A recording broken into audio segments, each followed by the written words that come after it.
रामकृष्ण हरी माऊली. आज खूप दिवसातनं आम्ही शेतात आलोय. माझी मामा मामी देखील शेतात आलेत आणि शेतात आल्या आल्या पप्पांनी आमच्या शेळ्या सोडल्या होत्या बघा आणि त्यांना मका टाकली होती. शेळ्या आहेत आमच्या, पाणी पितेत, मका खातेत.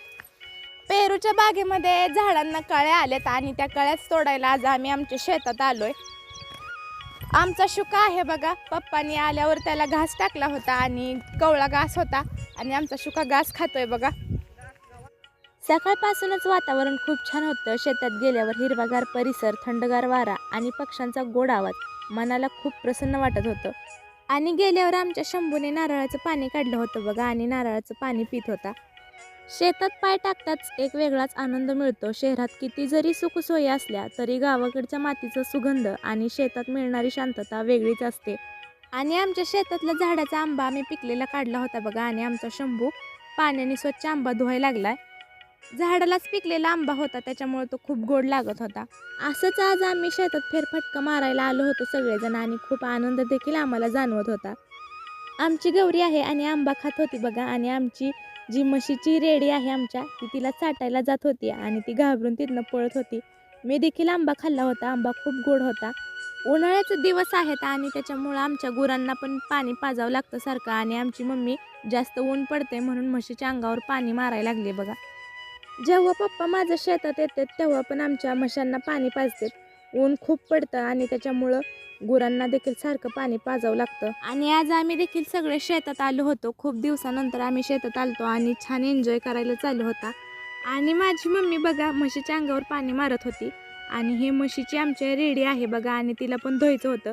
मला मम्मीनं सांगितलं होतं तिला तू धुव म्हणून आणि मी तिला बांधून ठेवलं होतं आणि तिच्या अंगावर पाणी मारत होते. आमचा शंभू देखील शेतात आला होता आणि तो देखील मला मदत करत होता बघा.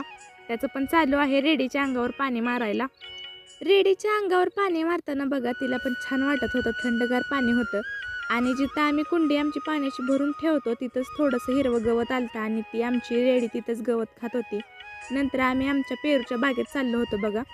आमची शंभू गौरी आहेत, ते देखील छान एन्जॉय करायला लागलेत शेतात. वातावरण पण खूप छान झालं होतं. नारळाचं झाड आहे, छान वाऱ्यामध्ये डोलतंय बघा. आणि आमचं पप्पा आहेत बघा तिकडं, गुरांना वैरण आणायला चाललेत. माझ्या शेतातलं वातावरण किती छान झालंय बघा. मामा मामी आहेत पेरूच्या बागेमध्ये, कळ्या तोडत होते. छोट्या छोट्या कळ्या आल्यात पेरूच्या बागेला आणि माझी मम्मी देखील चालली आहे बघा पेरूच्या बागेमध्ये. माझ्या शेतातली पेरूची बाग आज खूप सुंदर दिसत होती. झाडांवर आलेल्या छोट्या छोट्या पेरूंच्या कळ्या, हिरवीगार पाने आणि आजूबाजूचा निसर्ग पाहून मन अगदी भारावून आलं होतं. प्रत्येक झाडामागे शेतकऱ्याचं कष्ट, मेहनत लपलेली असते आणि त्याच मेहनतीचं फळ म्हणून आज आमची पेरूची बाग एवढी सुंदर दिसत आहे. पेरूच्या बागेत काम करत असताना आम्ही खूप एन्जॉय करत काम करत होतो. आज माझ्यासोबत माझे मामा मामी आणि माझे मम्मी पप्पा आम्ही सगळे शेतात आलो होतो.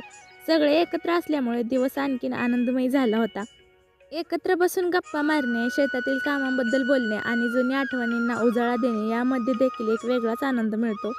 अशा क्षणामुळे नात्यामध्ये आणखी प्रेम वाढतं आणि कुटुंब एकत्र राहण्याचं महत्त्व देखील समजतं. आणि त्यामध्ये ही माझी सुंदर अशी पेरूची बाग. वाऱ्याने माझ्या पेरूची झाडं किती छान डोलतायत बघा. 2 ते 3 महिन्याचं हे पेरूचं रोप आहे आणि किती छान पद्धतीनं ते उन्हाळ्यात देखील टिकलंय बघा. एवढा कडक उन्हाळा पडतोय तरी देखील रोपं जळलेली नाहीत. खूप छान हिरवीगार रोपं आलेत पेरूची.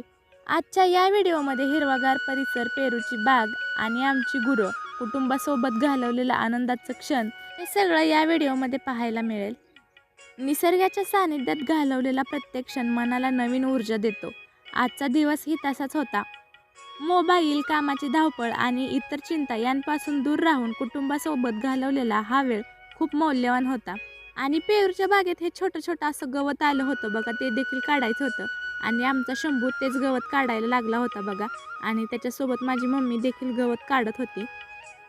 या अगोदर पण पेरूमध्ये खूप गवत आलं होतं आणि ते देखील आम्ही काढून घेतलं होतं. जर पेरूमधलं गवत नाही काढलं तर त्याच्यामध्ये नंतर जास्त गवत मोठं होतं आणि ते नंतर काढताना खूप त्रास होतो. दिवस मावळत होता आणि आमचं शेतातलं काम चालू होतं, त्याच्यामुळं ऊन जाणवत नव्हतं आणि काम करताना चांगला मूड येत होता. दिवस मावळत असताना आपल्या शेतात फिरण्याचा आनंद हा एक वेगळाच असतो. आणि बघा छान असं पेरूच्या बागेमध्ये फिरायला चालू आहे. आमच्या पेरूची रोपं पण खूप मोठी झालीत आणि बघा सगळ्यांचं काम देखील चालू आहे. मामा मामी आहेत, माझी मम्मी पप्पा देखील आहेत, गौरी शंभू आहेत आणि त्यांचं देखील सगळ्यांचं काम चालू होतं. दिवस मावळायला चालला होता आणि आमची गौरी आहे बघा पेरूच्या बुडाला माती लावते. किती मन लावून तिचं काम चालू आहे बघा. किती छान पद्धतीनं ती पेरूच्या बुडाला माती लावायला लागली. या दिवसांमध्ये वारं जास्त सुटतं आणि त्याच्यामुळे पेरूची झाडं जास्त हलतात आणि त्याच्या पेरूच्या झाडांच्या मुळ्या लूज होतात आणि म्हणूनच आमची गौरी झाडांना माती लावते बघा.